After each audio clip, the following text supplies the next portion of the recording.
Learn English through a story, The Old Man and the Sea by Ernest Hemingway. Enjoy reading the story and improve your English skills. Chapter 1. The Old Man and the Boy. Santiago is an old man. He lives in a small house near the sea. He is thin and has many wrinkles. His hands are strong but have deep cuts from fishing.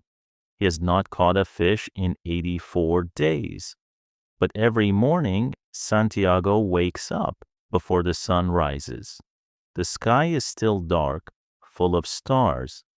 The soft wind from the sea touches his face. The smell of salt is in the air. When the sun begins to rise, the sky turns pink and orange. The waves are calm and the world is quiet. Santiago looks at the sea and smiles. This sea is beautiful, he thinks. She's like a woman, sometimes kind, sometimes angry. A boy named Manolin loves the old man. The boy used to fish with him, but his parents said Santiago is unlucky. They told Manolin to fish with other men. Still, the boy visits Santiago every day. He brings food and talks with him. One evening, the boy helps the old man carry his fishing gear. They walk near the sea. The water shines under the setting sun. They sit down and talk. "You haven't caught a fish in many days?" the boy says. "No," Santiago answers, "but tomorrow will be a lucky day." "I hope so," says the boy. "You are the best fisherman." Santiago smiles. He loves the boy like a son. "Do you remember when we caught the big fish?" the boy asks. "Yes," the old man says. "It was many years ago." They laugh and talk about baseball and great players. Santiago loves a player named Joe DiMaggio. He says DiMaggio plays well, even with pain. Santiago wants to be as strong like him. Before the boy leaves, he brings the old man some food. Santiago thanks him. "Tomorrow I will go far into the sea," says Santiago. "There I will find a big fish." "I believe in you," the boy says. That night, Santiago lies in his small bed. The moonlight shines through the window. He sleeps and dreams. He dreams of lions on a beach in Africa. He saw them many years ago when he was young and working on a ship. The dream makes him happy. He smiles in his sleep. Chapter 2. A New Day on the Sea. The next morning, the world is still dark. The sky is full of quiet stars. The soft wind touches Santiago's face like a whisper. The sea sleeps under the sky, calm and wide. Santiago wakes early before the sun. He drinks a small cup of coffee. The warm cup feels good in his hands. It reminds him of many mornings like this. Mornings full of hope. The boy, Manolin, comes to help. He carries the fishing gear to the small boat. "Good luck, old man," the boy says. "Thank you, my boy," Santiago answers with a smile. He pushes his boat into the water and starts to row. The boat moves softly over the dark sea. It glides like a bird on the water. Santiago passes other fishermen, but he wants to go farther.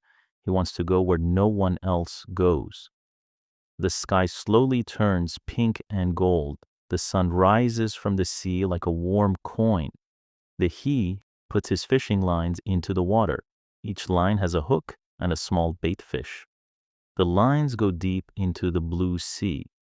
Santiago watches them carefully. He listens to the sea. "You are kind," he says. "You give and you take. We know each other well." A small bird flies close to the boat. Its wings touch the air like soft hands. "You are my friend," Santiago says to the bird. "Are there fish near?" The bird circles one spot in the sea. Santiago rows there. He looks into the water. The water is clear and deep. He sees silver shapes moving fast. Tuna. He catches one small tuna and smiles. You will help me catch something greater, he whispers. Time passes. The sun is high. The heat is strong. The sea shines like glass. Santiago is alone on the water, but he is not afraid. Suddenly, one of the lines moves. Then again, slowly, strongly, something big is pulling. Santiago stands and holds the line carefully. His hands feel the weight. Yes, he whispers, you are here. You are the one I came for. The fish is deep, deep in the sea. It does not jump, it moves with power. It pulls the boat gently away from the land. Santiago does not fight. He waits. He holds the line. He talks to the fish in a low voice. I will not lose you, he says. You are my big chance. I will go with you as far as you go. The land becomes a small shadow behind him. Only the sea, the sky, and the fish remain. Chapter 3. The Fight with the Fish. The big fish is still pulling the boat. Santiago holds the line with both hands. His hands hurt, but he does not let go. He is a strong fish, the old man says. He is smart too. The fish pulls the boat all day. Santiago eats the small tuna he caught. He drinks some water from a bottle. He is tired, but he keeps holding the line. The sun goes down. Now it is night. The stars shine in the sky. Santiago talks to the fish. You are my brother, he says. We fight with respect. The fish jumps out of the water. It is huge and a silver. Santiago sees its long body and big. You are a marlin, he says. You are the biggest I have ever seen. The fish goes deep again. It pulls the boat slowly across the sea. Santiago is cold and his hands bleed. I must not sleep, he says. If I sleep, I may lose him. He ties the line to his shoulders. He stays awake all night. He remembers the boy. He remembers lions he saw in Africa long ago. In the morning, the fish is still swimming. Santiago is still fighting. Come up, fish, he says. Let us end this fight. But the fish does not stop. It is strong and proud, like Santiago. Chapter 4. A Memory from the Past. Santiago is very tired. His hands hurt. The big fish is still pulling the boat. Santiago does not want to sleep, so he remembers a story from long ago. He was a young man. He was strong and brave. He lived in a small village near the sea. One night, he went to a cafe with other fishermen. A big man was there. The man liked to arm wrestle. He beat many people. Everyone called him the Strong One. Santiago looked at the man and said, I want to try. People watched. They smiled. They sat at a table. Both men put their elbows on the table. They held hands. The match began. 1 hour passed. 2 hours passed. The big man smiled, but Santiago stayed quiet. He did not move. He did not stop. His arm hurt. His hand was tired, but Santiago waited. After many hours, the big man's hand moved. Santiago pushed more. Then he won. Everyone cheered. People called him the champion. Now on the boat, Santiago smiles. I was strong then, he says. I am still strong now. The memory gives him power. He holds the line. He is ready to fight the big fish. Chapter 5. The Big Catch. Santiago is weak and tired.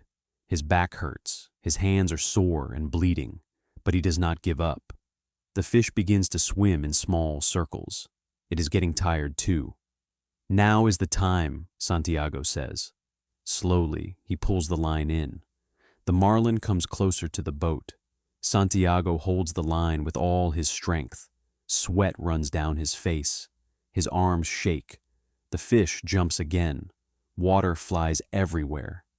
"You are a great fish," Santiago says, "but I must catch you." He grabs his harpoon. When the marlin comes close, Santiago puts all his power into one strong throw. The harpoon hits the fish.